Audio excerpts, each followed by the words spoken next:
Edhe në zyrën e bardhë, në zyrën e valet të shtëpisë bardhë presidentit Trump, këto qartësira nuk janë më aq të deklaruara sa kanë qenë më përpara, edhe ka një efekt pozitiv pra për Europën, sepse pra i bëjehon konsideratëve të sekretarit përgjithshëm të NATO-s, zotit Rutte, i cili tha që zoti Trump po bën një punë shumë mirë për të shtuar shpenzimet e mbrojtjes europiane. Mos harrojmë që Gjermania ishte mjaft e kritikuar në vitet që nga viti 2014 kur mor Saviti Walesit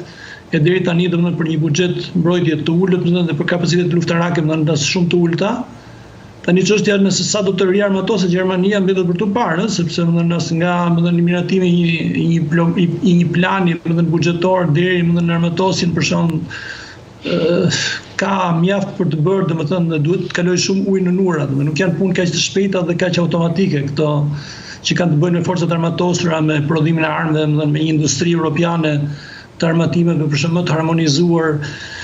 E gjithë debati që po bëhet aktualisht në Europë është pak a shumë jo shumë real, sepse shpesh përdoret termi i ushtrisë europiane. Nuk duhet të harrojmë që në traktatin e BE-s mbrojtja nuk i është lënë në dorë organizmat e BE-s, por i është lënë në dorë vendeve anëtare. Me një fjalë, unë besoj më shumë se do arrit në një rrështim të kapaciteteve të mbrojtjes të vendeve anëtare të BE-s sesa në një sistem të përbashkët mbrojtje në rast të Europës.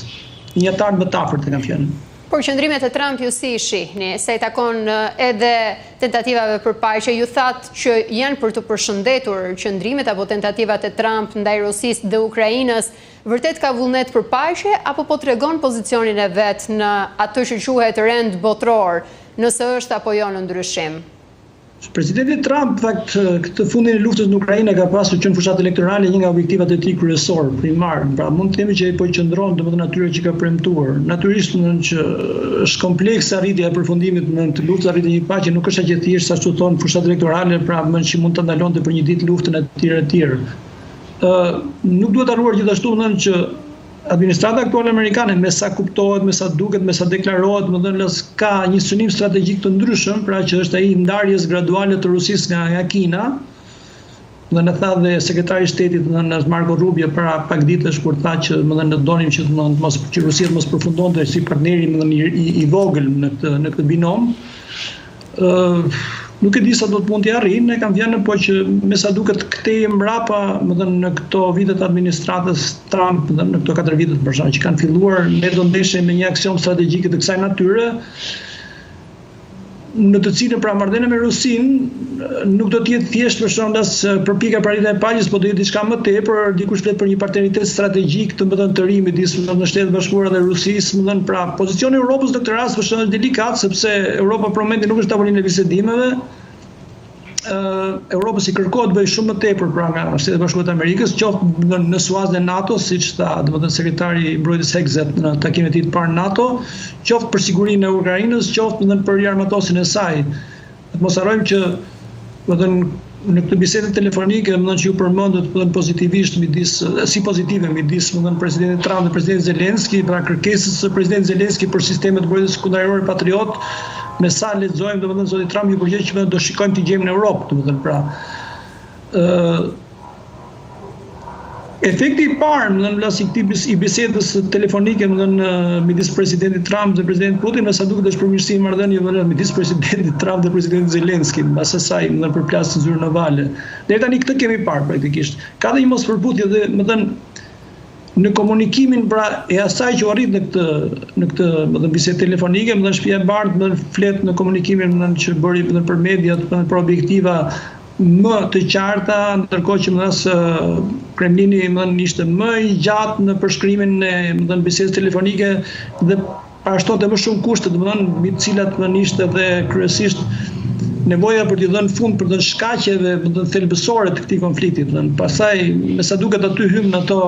pakënaqësitë që rusët kanë pasur në perëndimet në këto pak të 15 ditët e fundit. Nuk e di ma do arrin ta zgjidhin këtë lloj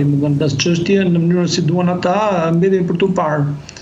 Po duhet mbetem pak edhe tek ardhmja e Trump. Vërtet ju thatë që Trump i ka mbajtur në një mënyrë apo një tjetër premtimet elektorale që ka bërë përpara se të zgjidhej në krye të shtëpisë së bardhë, por duke pasur parasysh edhe vendimin e Bundestagut për të shtuar shpenzimet, Gjermania, sikurse ju thatë, është kritikuar vazhdimisht sa i takon shpenzimeve për mbrojtjen dhe duke pasur gjithmonë syt nga Shtetet e Bashkuara të Amerikës, priten veprime ekstreme nga ana e tij që ta çojë deri në fund atë që disi ka lënë të kuptohet tërheqjen nga NATO. Unë thashma që zoti Trump po i qëndron këtij premtimit, jo premtimi elektoral në përgjithësi, sepse aty është një fushë shumë e gjerë pastaj që hyn politikën e brenda amerikane që nuk besoj se është objekt i këtij prononcimi nga ai. Për sa i përket pyetjes tuaj, dje, u përhap lajmi, nga NBC, mos gabojmë, që Shtetet e Bashkuara të Amerikës po konsiderojnë, pra që pozicionin, strategjik të komandantit të forcave të NATO-s në Europë ta heqin nga shteti i tyre. Me fjalë mos jetë një Amerikan,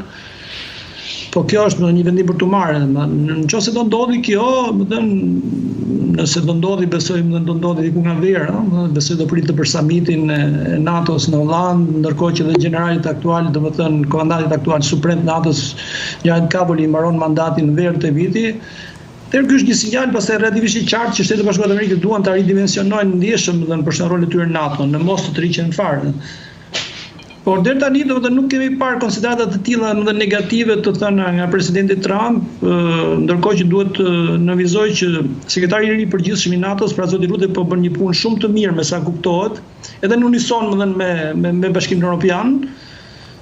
Një punë që nuk është shumë e dukshme, pra ai është me sa duket përveç marrëdhënieve të mira personale që ka me zotin Trump, është duke punuar për një të ardhmë më të konsoliduar të NATO-s, ndoshta me një dimension evropian të shtuar.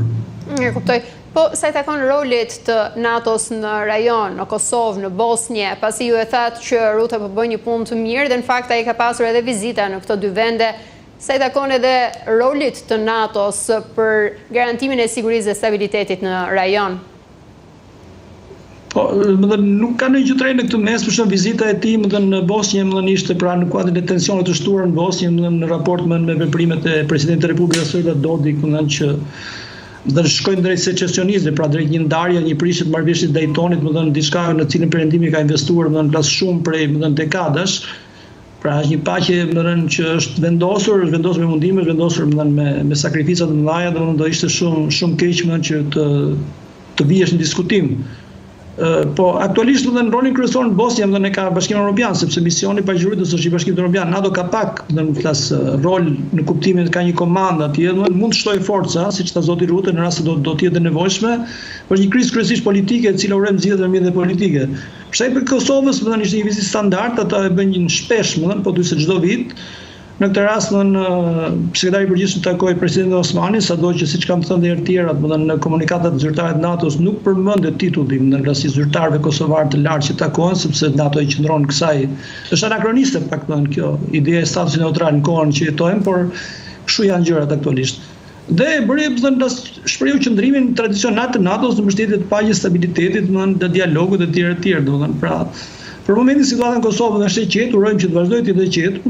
Pra NATO ka plane për këtë çështje, nuk është se ka shumë forca në Kosovë, 4600, 4000, diçka më pak, varet nga rezerva që çohet në rastin e nevoje. Nuk është një operacion ky që i kushton mundime të mëdha NATO-s për të mbajtur, e kam fjalën.